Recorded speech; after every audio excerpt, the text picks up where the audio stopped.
But diving in, this is Jeff Traylor last night on his coach's show talking about the possibility and the research going into UTSA from the Pac-12.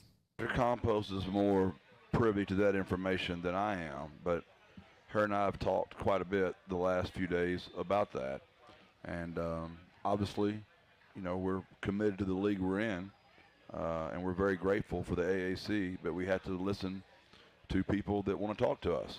And I just think it has to make sense for us. Obviously, geographically, it might not be as aligned as the AAC is, but financially, what does that look like for us? You know, we're a program that's only been playing ball for 13 years. Most of our limitations are strictly just that. We have a booster base that's very loyal. They help us. There's just not a lot of us because we haven't been around very long. Mm-hmm. So it's the same people always having to do the most. And if you have the ability to go somewhere that can expedite the growth of a 13-year program, you've got to listen to it. So what does that look like for us? The details, one, she'd kill me if I said it, but two, she's got to be the one to decide that. And obviously President Amy, is the juice worth the squeeze? Right. And I'm just not for sure what that looks like exactly yet, but I do know that that is a real conversation that's happening as we speak. So there you go. Most coaches are not that candid about it, but Jeff Traylor, we know him well. He's a candid guy. And I think to me, UTSA, Texas State, and North Texas have to be vetted. Oh yeah, in that situation because they're very on par with the schools that they've already added in the states that they've all added from the Mountain West. Like those schools are very on par. If it were me and I'm creating the new Pac-12 and they're already at the new Pac-6, right? I would add for sure. I would add North Texas, UTSA, Texas State, Memphis, Tulane, and UNLV, right? And UNLV. Yeah. Those are the 6 that I would add, for sure. And if I wanted to go further out, I would think about Tulane and USF. If we're going coast to coast in these things. Mm-hmm. But that gets you into every time zone. It gets you into all these different things. If that's what you want for the new Pac-12 and are redefining who you are with, you know, the West Coast, it gives you kind of nice, like a little L, right? You know, kind of, or back like an L through the country. And then you've got, you know, a couple of offshoots there. But I think that would be good. You could be the Pac-14. I think you'd be the Pac-14 really, really easily. And then that gives you, if you even go further into my like New Orleans and Tampa, that gives you the markets of San Antonio, Dallas. You know, like you get Texas, although television ratings wise in Texas, not that's more for recruiting and all that. But you still get some interest and some fan base that's going to be there. You get to play games in Texas. You'll get to play games in Florida. You'll get to play games in Louisiana where there's a bunch of talent. Tennessee has a lot. Like Tennessee has more talent. Like that's one of those things that it kind of gets lost in the shuffle a little bit. But the state of Tennessee, like really, now it used to be kind of like Texas, a little bit Louisiana and Florida, and then it was like spotty. But now because of the way the population has moved in the country over the last 25 years, the best places for high school recruiting are still always going to be California, Texas, Florida. Mm-hmm. But Louisiana, Georgia, Alabama, Mississippi, Tennessee, the Carolinas are all really starting to have good players. Arizona's starting to have some good players. Yeah, they are. Ohio and Pennsylvania, I know, like before the people above the Mason-Dixon get upset. Yes, I understand they do too, but like really like the talent in the Southeast, you know, into Texas and then California is if you just recruited there and didn't go anywhere else and took your scholarships from there every single year, you'd win most of the time. I mean, that's how it is. So if you're the Pac-12 and you can have a recruiting hold in California, in Texas, and in Florida, I think that's really good, even though you're not going to be obviously a power conference anymore, but the quickest way back to that, I think, is having recruiting footholds in places and schools that are growing. My only pushback on that is I don't know if they are ready financially to push past the state of Texas. I don't know if they necessarily would want to jump into the Eastern time zone, because a lot of the talk has already been the travel issues for the programs out west who are now playing having to go east, especially if you're Cal and Stanford. So I don't think Wazoo and them would want to necessarily take that step. I think you do try to get into Texas, though, because not only just the recruiting aspect of it, but with all the markets and being able to get into this state, along with because every other Power 4 conference already has a team in the state of Texas. And if you're able to do that for the Pac-12, I think that increases your footprint and helps you as a whole. But I don't necessarily think they're ready to go past that. I think the furthest they probably would look at is Tulane, and that might be pushing it. I could be totally wrong on that. But that's kind of how I see this. And at the same time, like if listening to the trailer there, I think he understands for the bigger picture, it would help his program, and it would be the best thing for UTSA. But also, like, kind of knowing him and knowing how much he's the humbleness and wanting to stay Texas through and through, it kind of reminds me of the situation that SFA found themselves in, where they went for the same reason, for more money to a different conference. At the end of the day, it didn't align for them and what they stand for, and they ended up having to come back. So I don't know if UTSA, maybe that's more of a values thing, and me reading the room wrong. But I think overall it would be good for UTSA. I just don't know that personally a trailer would enjoy that. You know what I'm saying? I think he'd be fun. Look, and I'm also not naive enough to think that he would see many years in the Pac-12. Right, yeah. I think if he continues that success at UTSA, which I know, like, right now they're in a bit of a two-game funk, but I just have the faith in him and that grid. Again, it's a growing school. Correct. It's a growing school. North Texas is a big school already. It's grown. Texas State's growing. I just think if you can have 3 teams in Texas and then guarantee that everybody's going to have a game or two in Texas every couple of years in that thing, that's going to be really good. Just like guaranteeing you'll have a game in California and you'll have a game in Florida. You know, like those kind of things are, I guess, good for the recruiting aspect of it. And they're not going to be toe-to-toe going against the Big 12 and SEC and schools like that when it comes to recruits. But the football is better here. The football is better in Florida. It's better. I believe this. I think the talent in Texas is probably permanently second.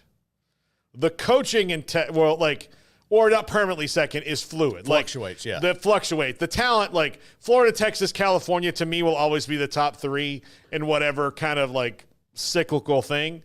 But the coaching in Texas at the high school level, can't touch it. You can't. I don't think it'll ever be touched. Ever be touched. It's so well unified and organized. Everybody knows what they're doing for the most part. So much so that when I come across a high school coach that doesn't know what they're doing, I don't know if you feel this way, I'm shocked. Pretty much, yeah. Because it's rare, too. You hardly come across it. Yeah, most of the high school coaches I talk to, most of the reason they don't win is because of, like, you're limited to, I live in this place. Yeah. We're a 3A school. Like, I'm at the mercy of the breeding here. Correct. So, like, whoever, like, you know, like you can point at Robinson, which is where you live. Yep. About 13, 12 years ago, had an absolutely badass team. Yeah. And it's just because the luck of the pregnancy draw that, 16 years or 17 years before that, a bunch of people had children that were all like kind of athletic, and they came up through the system together, and they were there in Robinson, and they were really good. Mm-hmm. But if you're not, like, because it's a small community, you're not just going to be like Allen or South Lake Carroll or one of these schools that's in a big city that you have this gigantic population draw to pull from. So no matter what, like, even your down years are great by most team standards. Right. You're going to have this fluctuation, which is why there's a little less change in the smaller high schools, because people understand that. Like, all right, well, there's nobody tall in this class. Like, Correct, okay, yeah. we're kind of stuck. Like, we're a small class, and then one year you get 5 big linemen all together, and you're great. So that's where the coaching is so much better, and that's why I think getting into Texas, if you're the Pac-12, is a really good thing, because the high school coaches, they appreciate recruiting, and the one thing that stuck, like I think about like movies that happened like in Texas high school football. Right. The one thing that stood out to me in Varsity Blues now that I've been in this for so long, which that's like the least accurate one, but it's probably the most fun one. Yeah, it's up there. But is that Bud Kilmer wasn't trying to help his players get recruited. Now, that happens more often than you would think,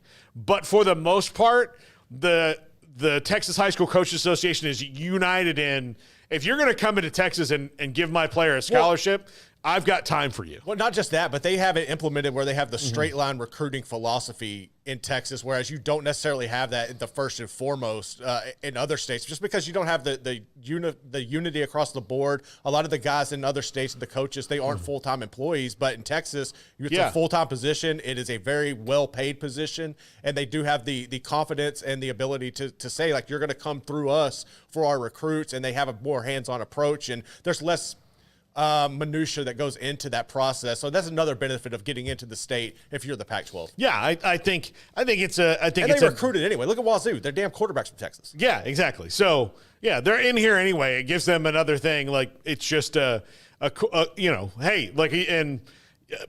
Plus, they're going to play on some different nights, right? Oh, yeah. You saw Kenny Dillingham play on Thursday last week, and I think that's good for those programs. And then you know what he did? He spent Friday and Saturday running around and honestly, talking to people. He's probably going to do the same thing this weekend when they come to Tech. He's not going to leave Lubbock. He's going to be recruiting the hell out of Lubbock before he rolls back to Tempe. Oh yeah. I'm sure. He's going to, man. I'm sure he will.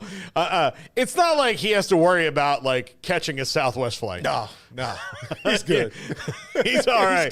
He's good. He's not on Frontier for $74 one way. Right. Thinking like, man, what a rate, and then the plane like hums weirdly the whole time. Okay, moving on. Because I could honestly talk about that forever. I'm very intrigued. I'm excited for the Pac-12. I'm glad that like those schools are making it work, and that there's a better thing now. On the other side of that, now when poaching happens, there's always someone who gets poached. Mm-hmm. Well, right now the poachee, the poached, not the poacher, is the Mountain West. They've already lost 4 schools. There's talk of Air Force going to the AAC, which I think is too good not to happen, because then that puts them in there with Army and Navy, and let's make this for the conference crown. Maybe not. I mean, but Air Force won the conference last year, or they were contending for the Mountain West last year. So the more I can see the service academies like play against each other and like add more stakes to that. You heard Rich Clark on the show last week talking about when they do play each other, it's we are respectful and love each other and like go for that. Although there is definite rivalry between the branches, like listen to them talk about each other. But when that whistle blows, it's on. Like it is absolutely about pride for the branch of the service. So I'm all about that. So, but on a Wednesday, the additional members, I'm sorry, this is the second line, but there are schools that are interested in becoming Mountain West members. So that's potential good news for them. Now, New Mexico State would be one of those. They're interested in that. Sacramento State, which is currently an FCS school, but last week a group of local politicians and business leaders formed a committee called the SAC-12, which I don't think is a great name. No. But no. I don't think they workshopped it enough. No, they did not. Pac-12, Sacramento, Sac-12. We good? Yeah, great. Let's get T-shirts. Let's just run with that. Let's run with it. To propel the school into the FBS. On Wednesday, it announced initial members had a 5-point plan to bolster the athletic department, including building a new basketball arena that seats around 6,500 and a football stadium that seats 25,000, and securing a $5.25 million in necessary fees for jumping conferences. So the Mountain West is not dead yet, although losing 5 to 7 schools would maybe kill it. So we'll see what the future is for the Mountain West. I really like their conference commissioner, Gloria Navarez. Yep, she's been on the show multiple times, but she's very smart, very savvy, and I'm sure was wondering if this would happen with Oregon State and Wazoo if they got to like, well, why don't you join this conference? And then they're like, well, but if we started a new conference, that would be better because then we can maybe pick who we want here as opposed to jumping in with you guys when there's maybe some people. This is Oregon State and Wazoo's chance to be the snobs. Right. Right? The tables have turned. Yeah, to be the ones that are like, well, New Mexico State, we appreciate your interest, but I think that if the Mountain West starts having to look for teams, I think legitimately they should look first. And I know, like, because I honestly don't ever even hear about Sacramento State. This is the first time. Well, like, it's you an don't hear FCS about school, them, right? So yeah, it's an FCS school. But you hear about some FCS schools, and you probably do more so out there. But at the same time, like, I'm going to make a run at Montana State first. Yeah. I'm going to make a run at the Dakotas. Yeah. You know, like, that's where I'm starting, and then I'm going to work my way to like a Sacramento State. So there's better options out there. I think at the end of the day, while we see this and there's going to be some disruption, it is good for – there's going to be people who end up on the wrong side of it, but I think there's going to be more programs that ultimately benefit from this. You just got to pick the right ones to make your brand power still hold some accountability and credibility. Yeah. Yeah, absolutely. So I think there's something there for them. Mm-hmm. All right. Next up, Garrett, let's get to this. I thought was just really funny. This is Marshall coach Charles Huff, a guy I really like. A coach I think is on the move up. Probably needs a couple of winning seasons, but they play Ohio State this week. And when asked about, how you compete with the school, with the portal and all that, this was his answer. And it is so, like, he didn't get a laugh on this. And I think it's because his delivery is so Stephen Wright dry that they didn't get it, but I thought this was pretty funny. I have some of those guys from Ohio State too, so if they want to transfer on down, we've got a Tudor's Biscuit NIL, all you can eat. So if any of those guys that run really, really fast at Ohio State like Tudor's Biscuits, I promise you, all you can eat all day if you transfer here. So, but yeah. There you go. So Tudor's Biscuit World, by the way, looks absolutely fantastic.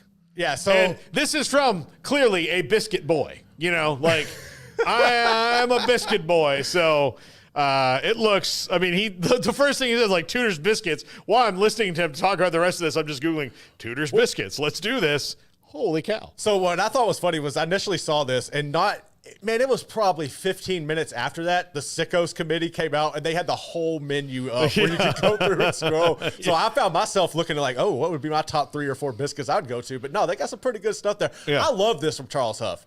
I think we've got to see his unique personality over the past couple seasons with the upset of Notre Dame and then in these types of situations. I think he's good for college football. I think he's going to have an opportunity within the next few years to make that step up and coach at the Power 4 level. But no, man, that's just fun. This is great for college football. And it's somebody who understands the moment the situation is just making the most and having fun with it. So I loved it. Yeah, I did too. Next up, so Wake Forest, and this really pissed off Lane Kiffin, as it should, because now Ole Miss has to go find a game for next season. Wake Forest canceled their game for next year with Ole Miss. And like Lane Kiffin said, this is kind of an unwritten rule. You don't do this. Well, it turns out, according to Brett McMurphy, that Oregon State already on the schedule for them. And Oregon State's in a position right now where they could just be out there, floating around. Look, they might be able to take a game with Ole Miss, or Wazoo might, because they've got the scheduling openings, obviously, in this 2 years. Not sure if that's who Ole Miss wants to play, but they were playing out Ole Miss. Now they've got to, in a very short amount of time, go out and find someone who probably wants to get drilled by Ole Miss. Quite honestly, next year. And that's hard to do. Wake Forest obviously didn't want to do it a second time and made that decision before the game, before they'd played the game. But they've got Oregon State on the schedule for next season, and then the return trip is a few years down the line. So here's what I would compare this to. They knew that they were going to break up because they already had another girl. Right. I had a friend that used to do this all the time. Like, he would break up with a girl, and he would have like an internal clock of like, okay, 7 days from now, I'm gonna announce this new girlfriend, and then you'd be like, damn, dude, like, he's like, what? We're not together anime," and you're like, yeah, but I feel like you had this in the barrel. Yeah. You know, like, this was not like, hey, what a crazy week. I met this girl and we're now in a serious relationship. But that's kind of like, they clearly were like, all right, let's make this plan. Oregon State called. Let's just pay the $1 million, get out. We don't want to do this again. Maybe this Oregon State thing will be better next season. So that's what they did. I get it from a competitive balance situation. If you're Wake Forest, I just don't like it. Like, you know, it's going to be a better game if you're playing Oregon State. But at the same time, like, with how everything is shifted now and it's magnified in these conference superiority and comparisons, you essentially just told everybody, hey, we can't compete with Ole Miss in the SEC, so we're just not going to do it. Like, why would you not just try? Why would you not, like, put an emphasis on this? You're going to make more money because regardless, Ole Miss and them are going to bring more fans than what you're going to have coming from the West Coast and Corvallis coming in. So I don't get it from that standpoint. It just kind of looks soft. It kind of is how we all were perceiving Lincoln Riley with the whole trying to get out of the LSU game. Like, if it's on your schedule, just play the damn thing. Like, don't do this. Get whooped. Let it be. Learn a lesson. Try to get better. Stay healthy, but don't go doing that. I just think it's a bad look overall, personally. Yeah. So, Clint Moses says we're already on their schedule. Good research, boys. But this is just a story that we got from Brett McMurphy. So, you know, but that's who's replacing, at least in their mind, Ole Miss, in Wake Forest's estimation. So, but Wake Forest bought out of that game, and now they have Oregon State. Next up, the BetVirginia.com has this out, and it is the odds on the next coach fired. And I, like an idiot, closed it, so I have to wait for you to put it up on the screen. It's up. There it is. And then I got to wait for the delay. Tick, tick, tick. Okay, number one. Not shockingly, Billy Napier. No. Number two is Sam Pittman. Also not shocking. Number three is Dave Aranda.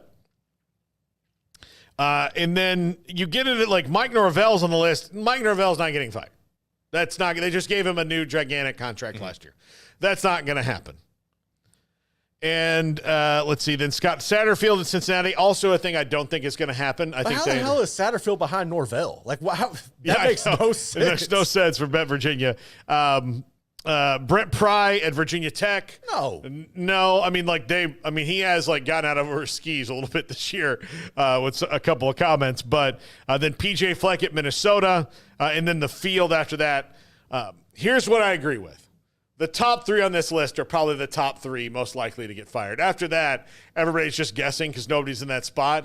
And I think with each win, Dave Aranda is less likely to get fired.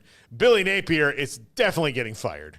And Sam Pittman, to be determined, but it doesn't look good. Well, I mean, you kind of know what you got with Sam Pittman, right? Yeah. Like, you know what your ceiling is there, so that makes no sense to really keep him, especially if things don't get any better this season. I think Aranda honestly saves his job because I think Baylor makes a bowl game this year. Napier's gone. I think Norvell's fine. I could see Satterfield getting fired, maybe if not this season, after next season for sure, unless he can turn it around at Cincy, because the fans do not like him, and he really hasn't shown them a reason to be excited. I think Brent Pry probably gets another year, and if looking at PJ Fleck, like, why would he leave Minnesota? Like, they know the expectations. He's got an established culture there. I don't see a real rush to run him out of town. Yeah, no. So, yeah, I don't – some of these – but I did think, you see that, BetVirginia.com, the odds going Billy Napier. In fact, it's not even a good bet right now. It's not. You're not going to make a lot of money on it. It's going to happen. We've got an interview that we're doing tomorrow, and it's for tomorrow. We don't have time to run it today. So – but basically, that SEC expert said, no way he's coming back.